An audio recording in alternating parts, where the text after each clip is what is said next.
de ensino e aprendizagem da área educacional defendem que uma pessoa ou um aluno realmente apropria-se de um novo conhecimento quando, de fato, ele passa a ter um sentido real em sua vida. Os novos conteúdos ensinados precisam ter objetivos bem definidos, fazendo ligação com a vivência do estudante. Um aluno pode ter dificuldade de enxergar a utilidade da fórmula matemática de Bhaskara, sendo que ele sonha em ser um músico.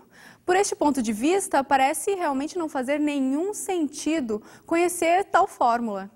Este é um dos grandes desafios de um professor: mostrar para o aluno a importância e a utilidade de um conteúdo específico para a sua formação. A lei de Deus e a graça são temas polêmicos no meio cristão. Alguns defendem que uma coisa não tem ligação com a outra ou não depende da outra. Assim surgem questionamentos. Somos salvos pela lei ou pela graça? Se somos salvos pela lei, qual é o papel da graça? E se somos salvos pela graça, para que serve a lei? Neste estudo sobre a lei e a graça, permita que os ensinamentos de Deus façam sentido em sua vida.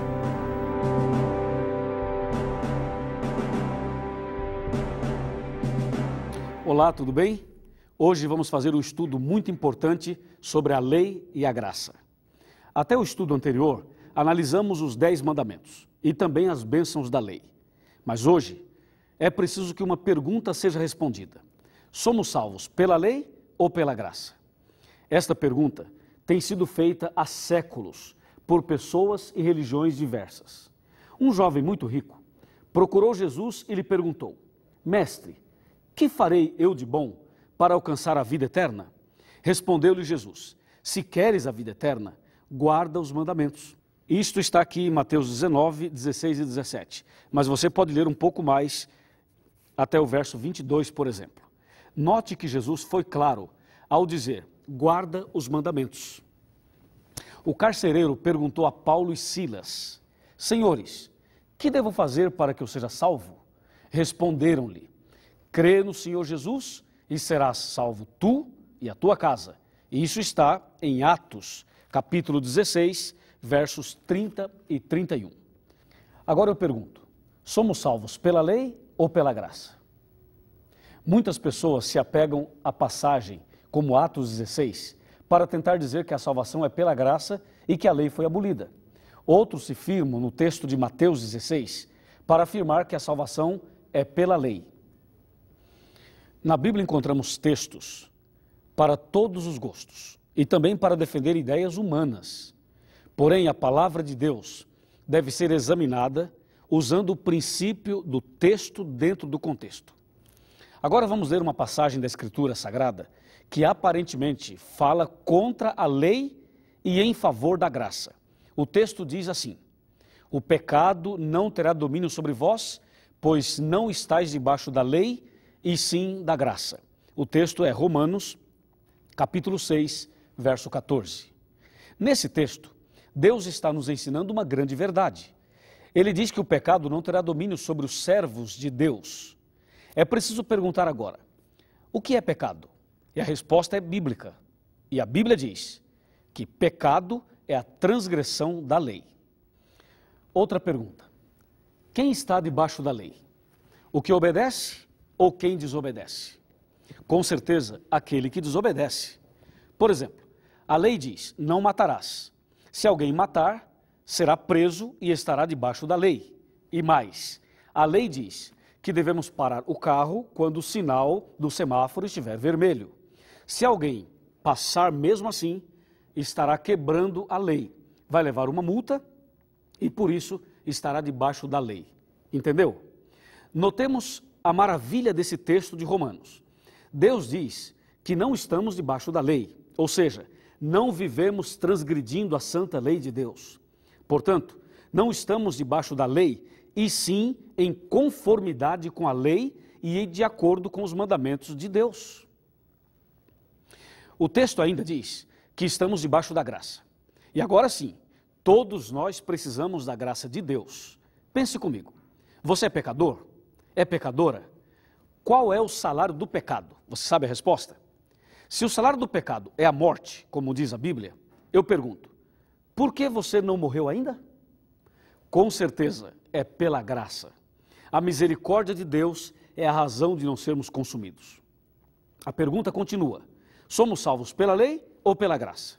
Vejamos agora a resposta definitiva na palavra de Deus. Abra sua Bíblia em Efésios 2, versos 8 e 9. E vamos ouvir o que Deus diz.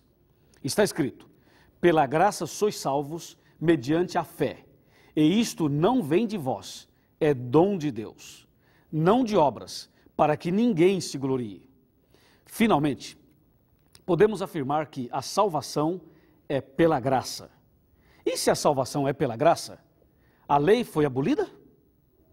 Sim ou não? Para que serve a lei? A santa lei serve de espelho e mostra a real situação daquele que se olha no espelho de Deus, os mandamentos. O espelho apenas mostra as manchas, mas não pode tirá-las. Assim, a lei mostra o pecado em nós, mas não pode nos purificar e muito menos nos salvar. Quando olhamos no espelho da lei, sentimos duas coisas. Primeira, o quanto somos pecadores e quanto estamos perdidos. Segunda, precisamos de um Salvador, precisamos da graça de Deus. Quem é salvo pela graça é salvo de alguma coisa, neste caso, salvo do pecado.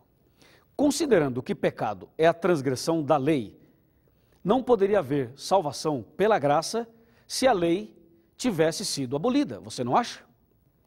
Assim, quando alguém afirma que a salvação é pela graça, sem saber, está afirmando que a lei ainda está em vigor.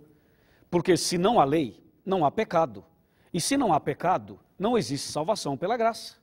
Portanto, a Bíblia Sagrada afirma que a salvação sempre foi pela graça, mesmo antes de Cristo, ou seja, no Antigo Testamento.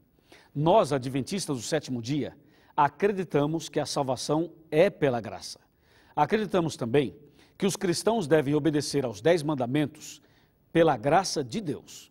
Considere isto: a luz brilha não para ser luz, e sim porque é uma luz. A laranjeira produz laranja não para ser laranjeira, e sim porque é uma laranjeira. O cristão guarda a lei não para ser cristão, e sim porque é cristão. Guardamos a lei não para sermos salvos, e sim porque já estamos salvos em Jesus Cristo. Que maravilha! Depois de entender bem melhor este tema, você está em condições de tomar uma decisão hoje. Hoje, Jesus quer libertar você e levá-lo a uma vida de salvação diária pela graça. Mais que isto, Ele deseja abençoá-lo para que você seja obediente aos santos mandamentos de Deus. Jesus disse: se me amais, guardareis os meus mandamentos. João 14, verso 15. Bem-aventurado o homem que tem prazer na lei do Senhor, e na sua lei medita de dia e de noite. Salmo 1, versos 1 e 2. Receba agora a graça de Deus e seja feliz. Não importa qual seja o seu problema, Deus tem uma bênção especial para você hoje. Ele quer lhe dar libertação do pecado e poder para vencer. Esse é o desejo do seu coração? Então lhe convido a orar comigo. Esta oração é para que Deus nos dê a sua graça, nos dê o seu poder, para sermos fiéis aos mandamentos dele, pela graça. Oremos. Senhor nosso Deus, louvado seja o teu nome, porque a graça do Senhor é mais forte e mais poderosa que o pecado. A lei é uma bênção, porque ela mostra nossa condição e nos faz sentir necessidade de um Salvador. Então agora, eu quero rogar uma bênção especial para esta pessoa que ora comigo, que precisa de uma libertação, que precisa obedecer os teus mandamentos. Que a tua graça se faça presente na vida dela, na vida dele, com a certeza que estás nos ouvindo, com a certeza da tua bênção, com a certeza da manifestação da tua graça, com a certeza de que a partir de hoje vamos ser fiéis aos teus mandamentos nós te agradecemos agora, em nome do Senhor Jesus. Amém.